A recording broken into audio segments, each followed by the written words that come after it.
सबका जय मसीह की। प्रिय भाई बहनों, आज हम परमेश्वर के वचन के द्वारा देखेंगे। प्रियो, आज हम संसार में हैं। हम देखेंगे इस टिप्पणी पर एक पिता और पुत्र के बारे में वचन है।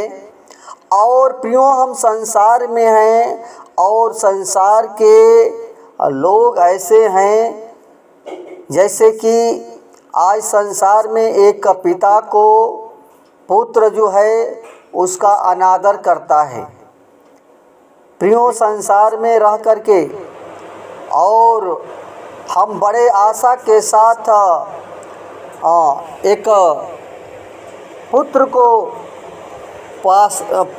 पालते हैं और पैदा करते हैं, लेकिन आज संसार में पुत्र जो है पिता का अनादर कर रहा है। बहुत संसार में समझ में आता है कि 50% लोग ऐसे हैं जो अपने पिता का अनादर करते हैं, उनकी आज्ञा को नहीं मानते हैं, उनका अपमान करते हैं। इस प्रकार हम देखेंगे राजा सुलेमान के बातें हैं प्रियो, और बुद्धि की बातें जो है हमें सिखाता है। और देखते हैं, लिखा है नीति वचन 30 अध्याय उसका 17 पद में प्रियो लिखा है कि जिस आँख से कोई अपने पिता पर अनादर की दृष्टि करे और अपमान के साथ अपनी माता की आज्ञा न माने, उस आँख को तराई के कौवे खोद कर निकालेंगे और उकाब के बच्चे खा डालेंगे। प्रिय भाई बहनों, हम परमेश्वर के वचन से सीखेंगे और देखेंगे कि परमेश्वर का दास जो है हमें क्या सिखाना चाहता है। प्रियो, हम संसार में हैं, अपने माता पिता का अनादर करते हैं। यानी जिस आसरा के साथ एक पिता अपने पुत्र को पैदा करता है, लेकिन उसका पुत्र जब बड़ा हो जाता है और जब जवान हो जाता है तो वो पिता का अनादर करता है। इसलिए प्रिय दास जो है हमें सिखाता है कि जो अपने पिता को अनादर की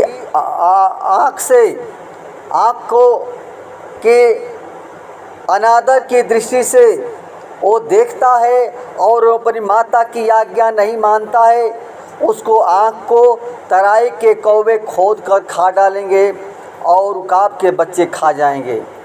प्रिय साथियों, ये परमेश्वर का वचन जो है हमें सिखाता है। आज संसार में है, लेकिन प्रियो, जो अपने माता पिता का आदर नहीं करता, जो अपने माता पिता का आज्ञा को नहीं मानता, वो पुत्र कहला नहीं सकता है, वो पुत्र कहलाने लायक नहीं है। उसी प्रकार हमारा परमेश्वर जो है वो पिता है और उसको हम अपनी दृष्टि जो है, अपनी आँखें जो है अनादर की दृष्टि से देखते हैं और उसकी आज्ञा को नहीं मानते हैं, तो वो परमेश्वर का वचन कहता है कि उस आँख को परमेश्वर क्या करेगा, उस तराई के कौवे खोद कर उसको खा डालेंगे और उकाब के बच्चे खा डालेंगे। यानी प्रियो, जीवन हमारा नाश करेगा। प्रियो, परमेश्वर हमें वो जीवन को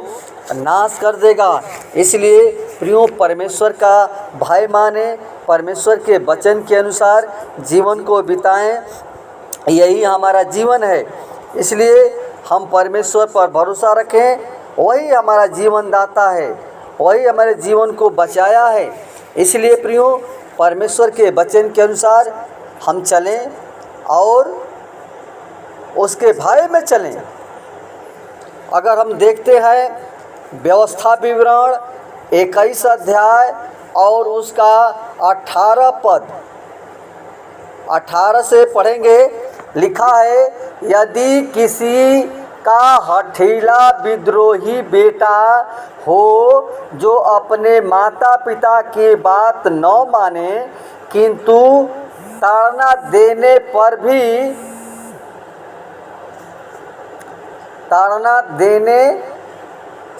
भी उसकी न सुने, तो उसके माता पिता उसे पकड़कर अपने नगर से बाहर फाटक के नगर के पुरनियों के पास ले जाएं, और वे नगर के पुरनियों से कहें, हमारा बेटा हठीला और डकैत है, और यह हमारी नहीं सुनता, यह उड़ाऊ और पियक्कड़ है।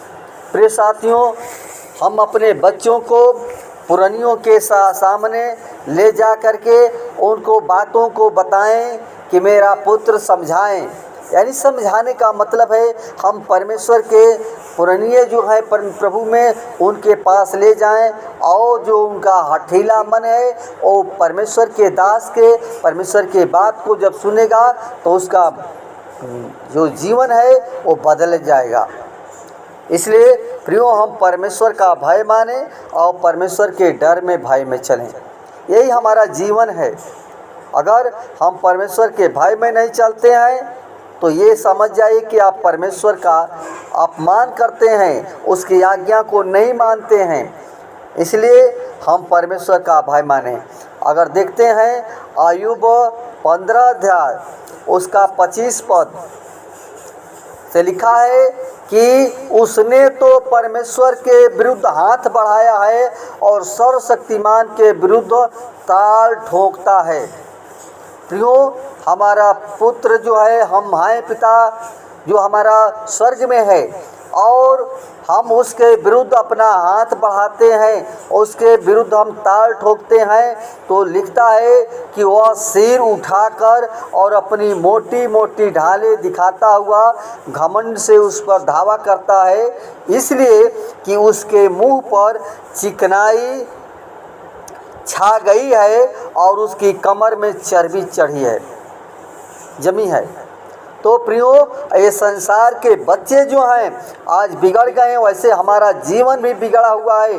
परमेश्वर का वचन ये समझाता है कि हमारा मन जो है हठीला हो गया है, हम परमेश्वर की बात को नहीं मानते हैं। इसलिए प्रियो, हम परमेश्वर पर भरोसा रखें। हमारा जीवन जो 29 में कहता है कि वह धनी न रहेगा और न उसकी संपत्ति बनी रहेगी, और ऐसे लोगों के खेत की उपज भूमि की ओर न झुकने पाएगी। वह अंधियारे से कभी न निकलेगा और उसकी डालियां आग की लपट से झुलस जाएंगी, और परमेश्वर के मुंह की श्वास से वह उड़ जाएगा। प्रियो, हम इस संसार में हैं, हम परमेश्वर के पास हमको जो कुछ है पृथ्वी पर दिखाई दे रहा है सब प्रभु का है। न कुछ लेकर आए हैं न लेकर जाएंगे। उस परमेश्वर पर भरोसा रखें। प्रियो, वह कहता है कि वह धनी न रहेगा, परमेश्वर हमें कंगाल कर देगा और वो संपत्ति हमारी नहीं रहेगी जो हमारे पास हैं। तो इसलिए प्रियो, हम परमेश्वर पर भरोसा रखें, उस गाड पर जो हमारा जीवन का दाता है, वो जीवन को बचाया है, तो उस पर भरोसा रखें। आइए हम प्रार्थना करते हैं प्रियो आज वचन के लिए। प्रियो, परमेश्वर का भय मानने, उसी प्रकार अपने संसार के अपने माता पिता का भी आदर करें, अनादर ना करें, और अपने जीवन को नम्रता के साथ अपने पिता के कर्म को समझना चाहिए कि हमारे पिता ने कितना पाल पोस कर इतना बड़ा किया है, और आज हम उसके कर्म को, उसके फल को हम ठुकरा देते हैं, जो हमारा इतना सेवा करके इतना बड़ा करता है, और हम अपने माता पिता का अनादर करते हैं। तो हम संसार में हैं, हमारा परमेश्वर जो नम्र है, दीन है, और परमेश्वर ये सिखा रहा है हमें जीवन को बदलने के लिए। हम संसार के जैसे पिता हैं वैसे हमारा वो परमेश्वर हमारा पिता है। तो प्रियो, परमेश्वर का भय माने, परमेश्वर का डर भय में चलें और उसके अनुसार चलें। धन्यवाद। वचन के द्वारा परमेश्वर सबको बता आशीष प्रदान करें। धन्यवाद हे सेनाओं के यहोवा, हे सृष्टिकर्ता परमेश्वर, हमारे जीवन के स्वामी खुदा यीशु मसीह, हम विनती करते हैं, प्रार्थना करते हैं प्रियजनों के इसलिए पिता परमेश्वर हम चाहते हैं हर एक भाई बहनों को प्रभु जी नम्र और दीन करे पिता परमेश्वर। जो आज संसार के पुत्र पुत्रियां हैं पिता, हर एक लोगों का मन हठीला हो गया है। वो अपने शरीर पर घमंड करते हैं, वो अपने बुद्धि पर घमंड करते हैं, वो अपने धन पर घमंड करते हैं प्रभु। लेकिन हम जानते हैं प्रभु तो क्षण भर में नाश कर देगा और जो का त्यों यहीं पर रह जाएगा और जीवन नाश हो जाएगा। इसलिए पिता हम चाहते हैं हर एक भाई बहन तेरा डर तेरा भय मानने पाएँ, तेरे वचन में तेरे डर में भय में चलने पाएँ पिता परमेश्वर। आदर महिमा और गौरव जला सिर्फ आपके देते हैं। विनती प्रार्थना तेरे हाथों में सौंपते हुए दुआ यीशु का नाम से मांगते हैं, सुन और दया से कबूल करें, आमीन।